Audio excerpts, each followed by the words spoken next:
नमस्कार, आर्यावर्त चैनल में आपका स्वागत है। भाजपा ने अलग अलग राज्यों में अपने नए प्रदेश अध्यक्षों की नियुक्ति शुरू कर दी है। इसलिए माना जा रहा है कि पार्टी के राष्ट्रीय अध्यक्ष का चुनाव भी जल्द ही हो जाएगा। मौजूदा राष्ट्रीय अध्यक्ष जे.पी. नड्डा के 3 साल के दूसरे कार्यकाल को समाप्त हुए 6 महीने हो चुके हैं, लेकिन भाजपा अभी तक नया राष्ट्रीय अध्यक्ष नियुक्त नहीं कर पाई है। इसलिए विपक्ष भाजपा पर निशाना साध रहा है। दूसरी ओर धर्मनिरपेक्ष बुद्धिजीवियों ने कहना शुरू कर दिया है कि राष्ट्रीय स्वयंसेवक संघ ने भाजपा के राष्ट्रीय अध्यक्ष को रोक दिया है। हाल ही में दिल्ली में संघ के प्रांत प्रचारकों की 3 दिवसीय बैठक हुई। दरअसल ऐसी बैठकों में भाजपा पर चर्चा नहीं होती, लेकिन फिर भी इस बैठक की चर्चा इस तरह से हो रही थी कि यह भाजपा अध्यक्ष की नियुक्ति की एक प्रक्रिया थी। इस बैठक के दौरान सरसंघचालक के दिल्ली में होने से इसमें और घी डाला गया।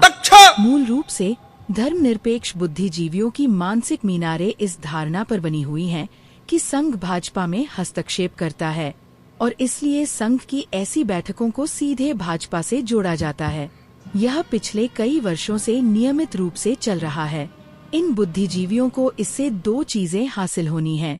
पहला, वे भाजपा को निशाना बनाना चाहते हैं। वे जनता को ये समझाना चाहते हैं कि भाजपा कोई स्वतंत्र पार्टी नहीं है, बल्कि संघ के इशारे पर चल रही है। और दूसरा, भाजपा की असफलताओं का ठीकरा संघ पर फोड़ना उनके लिए आसान है। संघ ने बार बार कहा है कि भाजपा संघ की शाखा नहीं है। संघ ने बार बार स्पष्ट किया है कि संघ भाजपा के किसी भी मामले में हस्तक्षेप नहीं करता है। अगर भाजपा संघ से सलाह मांगती है तो दी जाती है, और हिंदुत्व के मूल सिद्धांतों पर आधारित अन्य राजनीतिक दलों का इस संबंध में स्वागत है। हालांकि ये बुद्धिजीवी अभी भी संघ को भाजपा से जोड़ना उचित समझते हैं। भाजपा का अध्यक्ष कौन हो, यह मुद्दा पूरी तरह से भाजपा का है। फिर भाजपा कोई वंशवादी पार्टी नहीं है, इसलिए भाजपा में संगठनात्मक चुनाव की प्रक्रिया हमेशा उचित तरीके से की जाती है। राष्ट्रीय अध्यक्ष पद के लिए चुनाव की अधिसूचना जारी की जाती है, चुनाव कार्यक्रम की घोषणा की जाती है और नियमों के अनुसार नए राष्ट्रीय अध्यक्ष का चुनाव किया जाता है। पिछले 6 महीने में भाजपा द्वारा राष्ट्रीय अध्यक्ष न चुने जाने के कारण अलग अलग हो सकते हैं। चूंकि भाजपा एक संगठनात्मक पार्टी है, इसलिए इसका मुख्य आधार कार्यकर्ता ही हैं। ऐसे करोड़ों कार्यकर्ताओं में से अध्यक्ष चुनना आसान काम नहीं है।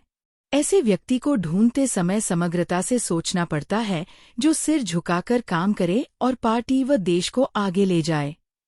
उसमें पार्टी के लक्ष्यों व नीतियों को लेकर कोई समझौता न करना एक जटिल प्रक्रिया है। हम प्रधानमंत्री नरेंद्र मोदी की कार्यकर्ता के रूप में कई तस्वीरें देखते हैं, कभी फर्श पर झाड़ू लगाते हुए तो कभी बड़े नेताओं की पृष्ठभूमि में जमीन पर बैठे हुए। ऐसे व्यक्ति को चुनना और उसे देश का सबसे सफल प्रधानमंत्री बनाना भाजपा के संगठनात्मक चयन की सफलता है। बेशक इसके लिए भाजपा ने हमेशा संघ से सलाह के रूप में मदद ली है, लेकिन ऐसा नहीं है कि संघ ने भाजपा में दखल दिया हो। संघ अपनी सोच से आगे है और भाजपा अपनी सोच से। अगर भाजपा कुछ गलत करती है तो संघ के पदाधिकारियों को बोलने का अधिकार है, देश के सभी लोगों को भी, क्योंकि इस देश में लोकतंत्र है। कहा गया कि संघ ने हाल ही में विभिन्न राज्यों में हुए विधानसभा चुनावों में भाजपा की मदद की। इसमें कुछ भी गलत नहीं है। कई जगहों पर संघ के स्वयंसेवक चुनाव प्रक्रिया में मौजूद थे, लेकिन इसे समझने में गलती हुई। संघ के स्वयंसेवक मतदाताओं को मतदान के लिए प्रेरित कर रहे थे। वे हिंदुओं को बड़ी संख्या में मतदान के लिए लाने का काम कर रहे थे। उन्होंने किसी को भाजपा को वोट देने या अन्य पार्टी के उम्मीदवारों को हराने की सलाह नहीं दी। मतदान करना लोकतांत्रिक प्रक्रिया में नागरिकों का अधिकार है। मतदान बढ़ाने के लिए काम करने वाले हर व्यक्ति का लोकतंत्र में स्वागत है। वह काम संघ के स्वयंसेवकों ने किया था और किसी ने उसे अस्वीकार नहीं किया। इसलिए ऐसा नहीं है कि संघ ने भाजपा की मदद की। मुद्दा यह है कि भाजपा तय करेगी कि वह किसे अपना अध्यक्ष बनाना चाहती है, किसे चुनेगी।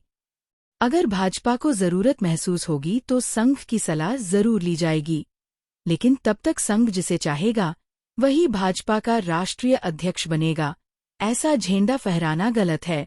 संघ ने भाजपा अध्यक्ष को रोक रखा है। ये कहना ऐसा ही है जैसे उन लोगों द्वारा पतंग उड़ाने का नाटक करना जिनके हाथ में डोर नहीं है।